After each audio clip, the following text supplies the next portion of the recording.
আপনি যখন ভিতর থেকে একেবারে ভেঙে পড়বেন, খুব বেশি মনে হবে পৃথিবীতে আর বেঁচে থাকার ইচ্ছে নেই, ঠিক তখনই নিজের চোখটা বন্ধ করুন। একবার চিন্তা করুন, কে আপনাকে সবচেয়ে বেশি ভালোবাসে। দেখবেন চোখ বন্ধ করতে হয়তো আপনার মা, আপনার বাবা, আপনার স্ত্রী কিংবা সন্তান, কিংবা আপনার ভাই বোন বা আপনার কাছের প্রিয় বন্ধুটার কথা মনে হচ্ছে। ঠিক তার জন্যই বাঁচুন।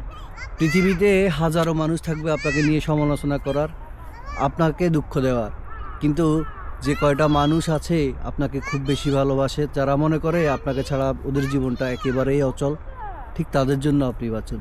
তারাই আপনাকে ভালোবাসে। বেঁচে থাকার জন্য অনেকগুলো মানুষ কিংবা অনেকগুলো কারণের প্রয়োজন হয় না। সামান্য কিছু বিষয়ের জন্য, সামান্য কিছু মানুষের জন্য বেঁচে থাকা যায় অনেক আনন্দের সাথে। অনেক মানুষের প্রয়োজন নেই বেঁচে থাকার জন্য, অল্প মানুষ দিয়ে জীবনটা সুন্দর।